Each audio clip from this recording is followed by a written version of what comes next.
Alléluia. Nous avons vu Jonas, sa désobéissance et les conséquences. Dimanche passé, on a parlé de l'amour du Seigneur qui transforme les vies. Dieu a envoyé encore Jonas pour une deuxième fois. Dans Jonas, le chapitre 3. On va lire rapidement. La parole de l'Éternel fut adressée à Jonas. Une seconde fois en ce mot. Oui. Lève-toi. Lève-toi. Va à Ninive, la grande ville. Et proclame-y la publication que je t'ordonne. Et Jonas se leva et alla à Ninive. Selon la parole de l'Éternel. À Ninive était une très grande ville de 3 jours de marche. Jonas fit d'abord dans la ville du Judée de marche. Il criait et disait, encore 40 jours. Et Ninive est détruite. Oui. Les gens de Ninive crient à Dieu. Ils publiaient un gène et se revêtirent de sacs. Depuis le plus grand jusqu'au plus petit. Oui. La chose parva au roi de Ninive. Il se leva de son trône, ôta son manteau, se couvrit d'un sac et s'assit sur la cendre. Et il fit faire dans Ninive cette publication par ordre du roi et de ses grands. Que les hommes et les bêtes, les bœufs et les brebis ne goûtent de rien, ne pèsent point, ne boivent point d'eau. Que les hommes et les bêtes soient couverts de sacs. Oui. Qu'ils crient à Dieu avec force et qu'ils reviennent tous de la mauvaise foi et des actes de violence dont leurs mains sont coupables. Oui. Qui sait, Dieu ne reviendra pas et ne se repentira pas. Et s'il ne renoncera pas à son ardente colère, en sorte que nous ne périssions point. Oui. Je vis qu'ils agissaient ainsi et qu'ils revenaient de la mauvaise foi. Oui. Alors Dieu se répandit du mal qu'il avait résolu de leur faire. Et il ne le fit pas. Il ne le fit pas. Amen. Nous avons vu que Jonas avait reçu un premier appel de l'Éternel. Il a désobéi et cela a causé un problème pour le bateau sur lequel, n'est-ce pas, il s'est engagé pour fuir la face de Dieu. Non seulement un problème pour ceux qui étaient là, mais lui-même, il a été jeté par-dessus, où il a été avalé par un gros poisson. Et dans le ventre du poisson, il va se repentir, il va décider de faire la volonté de Dieu. Et le poisson va venir le vomir sur les rives de Ninive. Alléluia. Alléluia. Jonas va à nouveau recevoir l'appel de Dieu. Dieu va une deuxième fois l'appeler encore. Et va lui dire, va annoncer ma parole. Va annoncer à Ninive, n'est-ce pas, ce que j'ai arrêté de faire. Parce qu'ils vivent dans le péché, ils vivent mal. Jonas va faire quoi? Il va se lever et il va faire quoi? Commencer à parcourir Ninive et à annoncer la bonne nouvelle. Alléluia. Ce matin, nous allons voir son obéissance, son message et l'impact de son message. D'abord, son obéissance. Puis une seconde fois, Jonas va recevoir l'appel du Seigneur, le message du Seigneur, l'ordre du Seigneur, d'aller encore à Ninive pour annoncer à Ninive ce que lui, Dieu, il a arrêté. Et Jonas va faire quoi? Il va obéir. Il va prendre la décision d'exécuter la volonté du Seigneur. Frère, la dernière fois, nous avons vu comme ça qu'il fallait qu'on revienne au Seigneur. Il faudrait que chacun de nous se lève pour faire quoi? Pour faire la volonté de Dieu. Où on est arrivé là? Nous sommes dans un monde où il y a beaucoup de choses. On entend ces derniers temps tout ce qui se dit sur les réseaux sociaux, tout ce qui se passe. Frère, Dieu nous interpelle à accomplir sa volonté. Nous avons chacun pour sa part reçu un appel du Seigneur.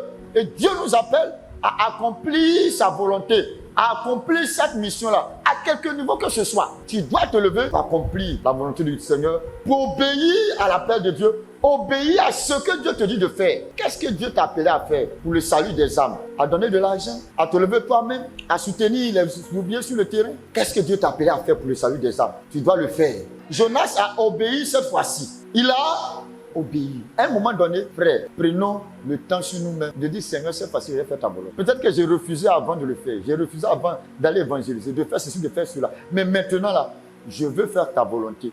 Je veux parler de toi. Je veux que des âmes soient sauvées. Est-ce que Jonas n'allait pas quelqu'un pour dire, ah, Dieu m'a envoyé là, accompagnez-moi, je vais aller annoncer. Non. Poisson l'a avalé, poisson l'a vomi. Il s'est levé lui seul et il a décidé d'obéir. Dis-moi amen, hein? Dis-moi encore amen. Tu n'as pas besoin forcément que des gens t'accompagnent dans ce que tu fais. Si Dieu t'a parlé, lève-toi et obéis. Alléluia.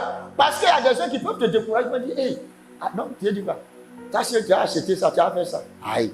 Donc, de Dieu même l'entend, là-bas, vous prenez votre argent Il y a beaucoup qui disent ça. Mais c'est à toi que Dieu a dit, lève-toi. Souvent même là, lève-toi seul, fais-le pour la gloire de Dieu. Obéis simplement. Jonas est allé seul dans Ninive là pour faire le travail de Dieu. L'appel là, c'est individuel. C'est vrai qu'on se retrouve à l'église pour travailler ensemble à l'avancement de l'œuvre de Dieu. Mais Dieu a appelé chacun de nous à quelque chose de spécial. Donc souvent là, ce que Dieu te dit là, c'est pas forcément ce qu'il a dit à l'autre. Non, ce qu'il t'a dit là, lève-toi et fais. Amen. Amen. Hein? Jonas dans Ninive, là, il criait, il disait, encore 40 jours et Ninive est détruite. Vous voyez son message. Encore 40 jours et Ninive est détruite. Il est dans Ninive. Encore 40 jours et Ninive est détruite. Encore 40 jours et Ninive est détruite. C'est ce que Dieu a mis dans sa bouche. C'était le message de Dieu pour Ninive. Il n'avait pas besoin d'inventer autre chose. Dis-moi amen. Hein? Un qui dit, moi, je ne sais pas parler. Dieu n'a pas besoin de, je sais parler ou bien non, il n'a pas besoin de ça. Même ton bébé là, il faut prendre ton bébé là. Tu vas dire à quelqu'un que Jésus l'aime. Tu vas annoncer le message de Jésus. C'est tout ce que Dieu te demande. Dis-moi amen. Ce que Dieu t'a mis en cœur, c'est ça que tu vas annoncer. C'est ça que tu vas déclarer. Dis encore amen. Donc il n'y a pas à faire de dire je sais lire, je ne sais pas lire, ou bien je ne sais pas faire ceci, non. Ou bien je n'ai pas grand niveau comme certains. Avoir un bon niveau, c'est bon, c'est pas mauvais. Mais je vais vous dire une chose, Dieu il ne fait rien avec ça. Dieu peut prendre des gens, il est train pour annoncer sa parole. Pour montrer que c'est lui Dieu. Le peuple que tu connais, va dire ça aux gens. Va annoncer ça aux voisins, à ta voisine, à tes frères, à tes soeurs, dans la famille. Il faut leur parler simplement, dans un langage simple. Il ne faut pas compliquer. Ne rentre pas dans la histoire de doctrine, machin. Ne rentre pas dans tout ça. Le peu que Dieu a mis en toi là, va annoncer ça, va dire ça. Un point près. Souvent, on veut impressionner. Non, Dieu n'a pas besoin de ça. Parce qu'en réalité, ce n'est pas toi qui convertis les gens. Ce n'est pas ton frère qui convertit les gens. Ce n'est pas ton niveau qui convertit les gens. C'est Dieu qui convertit. Ce qui te demande simplement, la parole qu'il a mis dans ta bouche, là, va simplement déclarer cela. Lui, il sait comment il va s'arranger. Dis amen.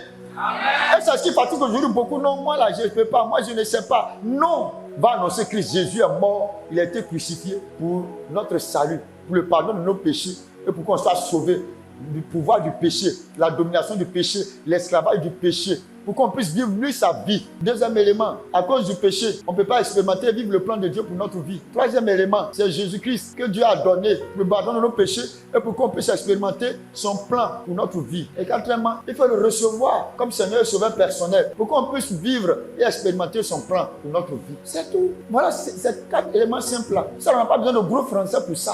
S'il veut rentrer dans la théologie, je dis, moi, je ne connais pas la théologie, c'est une histoire de foi. Et en fait, son impact, le seul message que les habitants de Ninive ont entendu là. Encore 40 jours, et Ninive sera détruite. Encore 40 jours, et Ninive sera détruite. Dans Ninive, les gens ont entendu, se dit, bon, on se demande bien même là, qu'est-ce qu'ils ont bien entendu? Mais ce message, le Saint-Esprit s'est saisi de ça pour toucher les habitants de Ninive. Comme je l'ai dit, c'est Dieu qui convainc, c'est Dieu qui, n'est-ce pas, incline nos cœurs à reconnaître notre état, à reconnaître notre situation et à, n'est-ce pas, demander pardon et à recevoir Christ comme Seigneur Sauveur personnel. C'est Dieu qui le fait. Parce que ce message-là a eu un impact retentissant dans Ninive. Au point où, du roi jusqu'aux animaux, tout le monde a jeûné. Le roi a décrété un jeûne national pour demander pardon à Dieu. Donc, premièrement, le message de Jonas a amené les habitants de Ninive à se repentir. Ça, c'est le premier impact. Deuxième chose, c'est que quoi? Ils ont échappé quoi? Au jugement. Ils se sont repentis et ils ont échappé au jugement de Dieu. Ça veut dire qu'il y a eu un revirement de situation. Cette ville qui a été créée par Nemrod, cet homme-là méchant, cet homme cruel, ce chef de guerre-là, cette ville a hérité de comportements barbares. C'était des meurtriers, des sanguinaires. Ils vivaient mal, c'était l'idolâtrie. Mais lorsque Jonas a annoncé, n'est-ce pas, la parole de l'Éternel, ce peuple a changé de vie. Alléluia. Je veux dire à quelqu'un ce matin que nous entendons parler de beaucoup de choses dans notre société, dans nos familles, dans nos maisons. Frère, c'est l'évangile qui peut changer les gens. Nous voulons voir une société meilleure. Nous voulons voir des vies changer, transformées. Mais tant qu'on ne se lève pas pour prêcher l'évangile, cela ne peut être possible. C'est l'évangile qui peut changer. C'est l'évangile qui peut transformer. C'est l'évangile qui peut ramener une vie détruite à une vie qui glorifie le Seigneur. C'est l'évangile qui peut ramener quelqu'un de tordu à tout droit. Quelqu'un d'égaré, c'est l'évangile qui peut ramener cette personne sur le droit chemin. Qu'est-ce qui peut sauver nos enfants, tout ce qu'on voit, tout ce qu'on vit là? Qu'est-ce qui peut la sauver? Qui peut la transformer? Qui peut la ramener sur le droit chemin? Ce ne sont ni nos conseils simples, ni nos paroles, nos énervements, tout ce qu'on fait. Ce qui peut changer la société, changer les hommes, transformer les hommes, transformer nos familles, transformer nos sociétés. C'est l'évangile, la bonne nouvelle du royaume. C'est ce qui peut les transformer, c'est ce qui peut les changer. Parce qu'en réalité, c'est Dieu seul qui peut changer. C'est Dieu seul qui peut transformer. Aucun homme ne peut transformer son semblable. L'Éternel seul est capable de transformer la vie. Alléluia. C'est pas nous demande de prêcher l'évangile. C'est l'évangile, par l'évangile, que le monde peut chercher.